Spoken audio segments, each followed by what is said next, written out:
Did you get the discovery from the public defender? No, Your Honor. Why not? Because at that time, we have a deal that my clients will say. Listening to both the attorney and the defendant in this case is downright painful. It's like they're speaking in circles just to stall for time. The attorney's giving Judge Simpson the biggest runaround imaginable instead of just saying what's actually going on. You can literally see the frustration building on the judge's face until he finally snaps and tells the lawyer to pull it together. And honestly, I can't even blame him. How are you trying to make a plea deal without even having discovery? That's not strategy, that's chaos. It's awkward, kind of funny, but mostly frustrating to watch unfold. Some lawyers act like confusion is a courtroom tactic.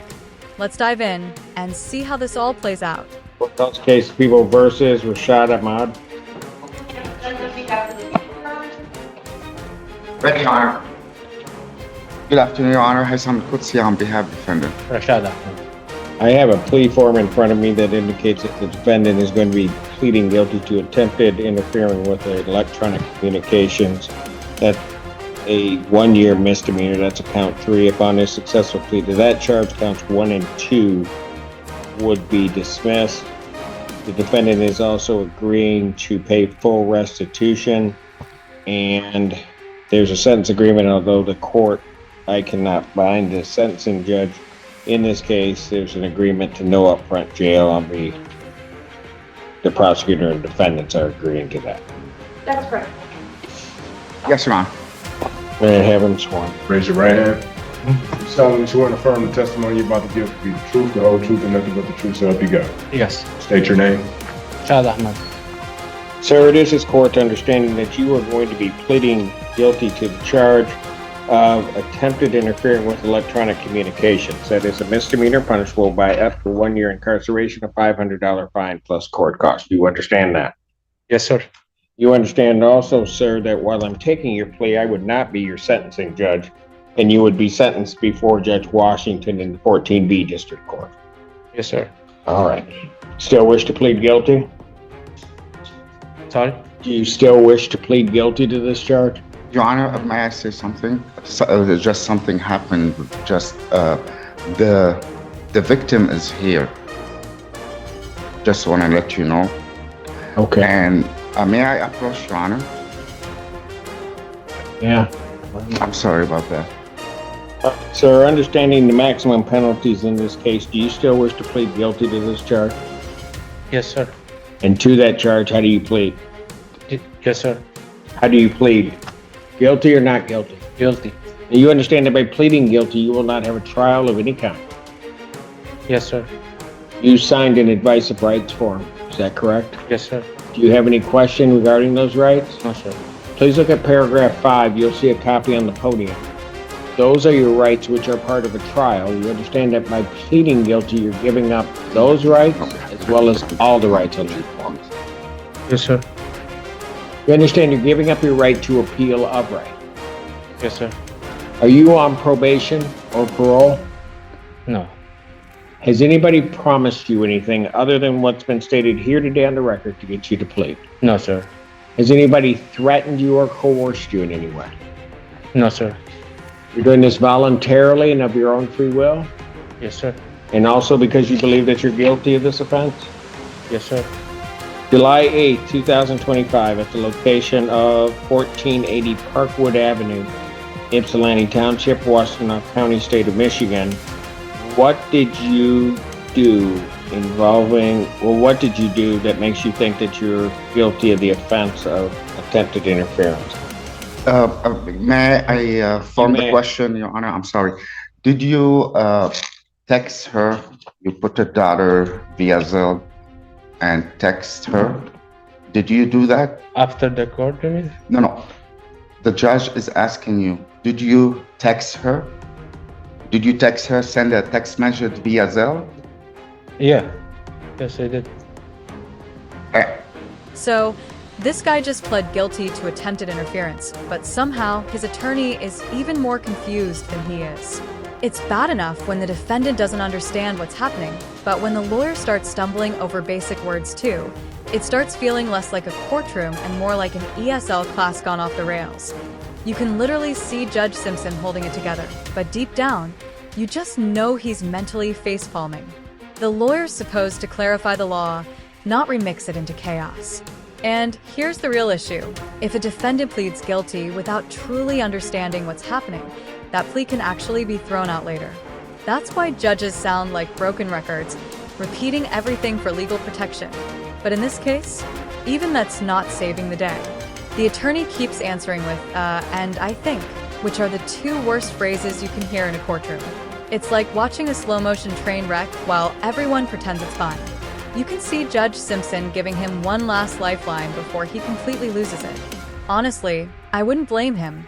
If this is the kind of representation people get, it's no wonder so many defendants stop trusting the system.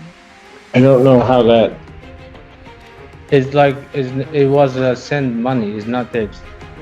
Yeah, I know. Yeah. how does that, I don't know how I get to the charge. This is the only electronic device that he attempted to do. He was texting her, giving her a dollar through Zelle so he can text her a message. Sir, I'm just saying, whatever is being said to me doesn't sound like the offense. Mr. Ahmad, on that date, were you with a Kimberly Chavaria? مش فاهم.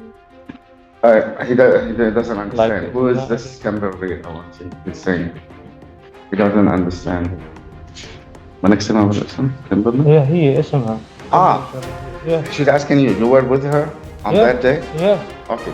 And on that date, did she try to contact 911? Yeah.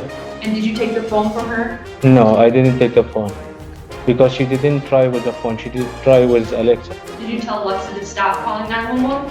because Alexa said just one time because Alexa said she can't call 111 and start talking something else. That's why I stopped Alexa because Alexa didn't like how we can say So you stopped Alexa from calling 911? and not for calling no. Alexa after she called 911 and Alexa it doesn't work for call 911 and they start talking like Did you take her phone from her at some point? no. All right, well, I can't accept the plea. I don't have a factual basis. Your Honor, so we do a preliminary exam. Your Honor, right? I think there will be a preliminary exam set. I will assume that all discovery is complete. Oh, no, there was no. I will assume. Your Honor, there was Trial no can't discovery. accept the plea. Pardon? There was no discovery. We didn't get any documents, police report, or anything. Because at that time we thought that we have Well, why am I taking a plea if there's no this doesn't even make any sense. What? In my file, discovery independent, you sent over the media as well as the 911 call has been uploaded. I never received it, Your Honor, 100%. Was it sent to him? He's been the only attorney on the case, so. There was another attorney before me, Your Honor. It was a public defender. Did you get the discovery from the public defender? No, Your Honor. Why not? Because I mean, at that time we have a deal that For my clients Pete's will. sakes.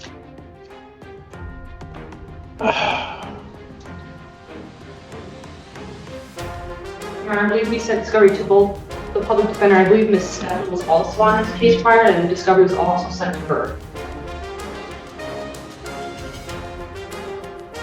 And you're saying from neither prior attorney did you get discovery? No, Your Honor. Can you send it to him now? Because I'm setting this for exam. I'm not playing around with this anymore. Send the discovery to them. This will be set for preliminary examination in person, September 9th, 2025, 9 a.m. That's before me. I'm gonna quit playing games. Bond continued. Thank you, Your Honor. Honestly insane that an attorney someone's paying for is ready to take a plea deal without even looking at discovery. Like, that's the bare minimum. A free, overworked public defender could have done the exact same thing. So why pay premium prices for discount effort? What makes it worse is that the lawyer completely drops the ball and still walks away with the client's money. If he'd just done his job right from the start, the case would probably be over by now. But instead, He's going to bill for more hours, reviewing discovery, prepping again, and appearing in court, basically profiting off his own mistakes. It's wild how the system keeps letting incompetence make money off confusion. Like, seriously, how'd this guy even pass the bar? Either he guessed really well, or someone graded with pity that year. Honestly, I feel bad for the defendant, because for once, it feels like the client's the smartest person at the table. What do you guys think? Am I being too harsh? Or should courts start holding lazy lawyers accountable? Thanks for watching, guys. Make sure to like and subscribe for more courtroom chaos.